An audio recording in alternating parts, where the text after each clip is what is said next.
29 दौऱ्याच्या अनुषंगाने मनोज जरांगे आज तुळजापूरमध्ये आहेत. तुळजाभवानी देवीला दर्शन घेऊन त्या दौऱ्याची सुरुवात करणार आहेत. आता काय रूपरेषा असणार आहे दौऱ्याची?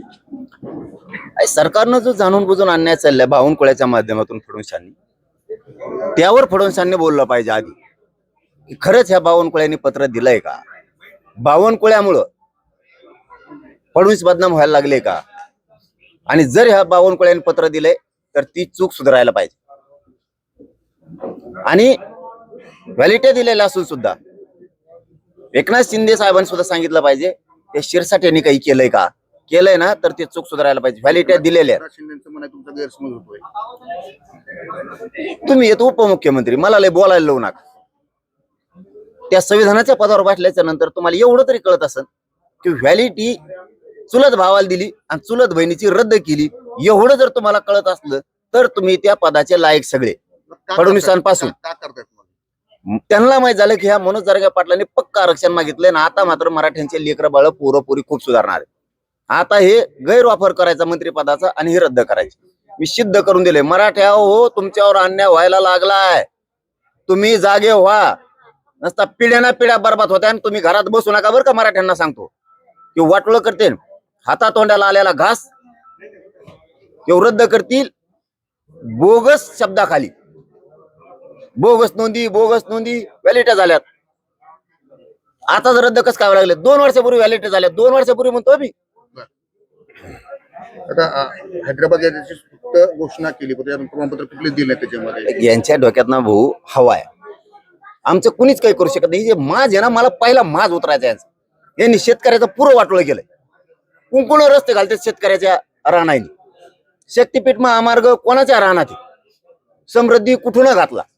यांची जी मनमानी आहे ना, ही मला पहिली बंद करायची. आता कर्जमाफी त्यांच्या कार्यकर्त्याला देणं चालू आहे. छाटीत येत गावातल्या स्थानिक पदाधिकाऱ्याला विचारतात आपल्या पक्षाचा आहे का? ते 2 लाखाकडं. आणि जेव नाही ते 54,000ची यादीत. ही यांची सिस्टम आहे. यांनी पुरं बुड बसले. धनगराचं पुरं वाटोळ करून टाकलं. दलित समाजात सगळ्या फूट पाडून ठेवली.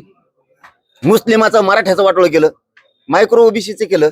बंजारा समाजाचा एवढा देहवारा केला यांनी. यांची मला ना फक्त डोक्यातल्या हवा काढायची आधी की आमचं कुणी काही करू शकत नाही. तुमचं तुम्ही खोटं करायला लागले ना मराठ्या संघ काय करू शकत नाही ना. तुम्हाला दाखवतो मी आता. षडयंत्र करतायत असं तुमचं म्हणणं आहे? काय षडयंत्र आहे? काय पाहिजे तुम्हाला याच्यापेक्षा? पत्र देतोय बावनकुळे प्रमाणपत्र रद्द करा. असा कधी देशात मंत्री झाला असन का? एखादा फोन करीन बोललाय असलं तर गपचिप ते रद्द करा. पत्र कोणी देऊ शकतं का? 5 दिवसाच्या आत लिहिलंय परत अवैध करा. लिहिलंय. अरे काय तू असा दिसतो बी तू काय त्याच्या आयला नंदीबाई लावली त्या अजिंठ्या लेण्याला भिताडावर नाही कधी असं काय तो यायचा माणूस तो आहे काय महाराष्ट्रात जाल मला तो भारतात इकडं. आता एकनाथ शिंदेचं तुम्ही आता पण गुणगान गायचे, मराठ्यांची बाजू घेतात असं मराठाचे नेते आहेत असं म्हणायचे तुम्ही. म्हणणार पण आज त्यांच्यावरतीच तुम्ही आज आरोप करताय. काम केल्यावर म्हणणार. पण देऊन तुम्ही मराठ्यांना 20 पाहिजे तर सोडणार नाही. माझी बात सोडणार नाही सोडणार. काय व्हायचं ते होऊ दे. तुमच्या डोक्यातलं फक्त मी मस्ती काढणार आहे. निवडणुकानंतरच वक्तव्य बदलत का? भूमिका बदलतात का राजकारणी लोक? पदरात पडलं ना आता. आणि डोक्यात हवा गेली. मताने निवडून आले, बहुमत आलं, मराठ्याने आणलं बाळा. कोणी काही करू शकत नाही. हे जे तुमच्या डोक्यात मला पहिलेच ते काढायचं आधी. आता पुढचं काय आंदोलनाची रूपरेषा काय असणार आहे? मराठ्यांनी सावध व्हा. तुमच्यावर वाईट वेळ आणायला लागली ते खरं असू. तुम्हाला मी सिद्ध करून दिले प्रमाणपत्र कसे रद्द केले. ते जर यांनी असं काही चूक दाखवून केले असते तर काय वाटलं नसतं. त्यांनी पत्र दिलेत रद्द करा म्हणून. सुरुवात आहे का? म्हणून मराठ्यांनी सावध व्हा. तुमच्यावर अन्याय व्हायला लागला. लेकरा बाळाचं वाटोळ होईल. तुम्हाला पुन्हा उसळावं लागणार आहे.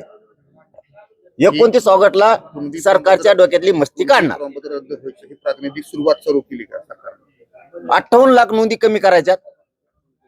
सातारा संस्थांचे कोल्हापूर आणि पुणे औंध गॅजेट द्यायचं नाही. मग हे बहाणे सुरू केले. लोकांना असं वाटावं की आपण जर हे गॅजेट घेतलं, आपण जर नोंदी घेतल्या तर ते रद्द होत्या. मग नको घ्यायचे असा संभ्रम निर्माण जावा म्हणून केलं. पण त्यांना हे माहीतच नाही. मी बिले पुढचा प्राणी आहे. मी पत्र तवर बावनकुळ्याचे ते हस्तगत केले. हे सगळं इकडचा जात पडताळणीचा निर्णय हस्तगत केला, कारण तो त्यांच्या फाईलला असतो. भाऊ तुम्ही रोज ते करताय, तुम्हाला कळत असेल, तो त्यांच्या फाईलला असतो. हे सगळं बाहेर आणलं आणि मग मराठ्यांची झाक गेली की सरकार 100% मराठ्यावर अन्याय करायला लागले, म्हणून मराठी पेटले आणि मराठ्यांनी पेटलं पाहिजे. सरकारमधले काही मंत्री असतील किंवा मराठा आमदार असतील आपल्या सोबत आहेत का? कोणाची गरज नाही. हे काय मराठा समाज, हे काय आहे? हे मंत्री आणि आमदारच हे सगळे.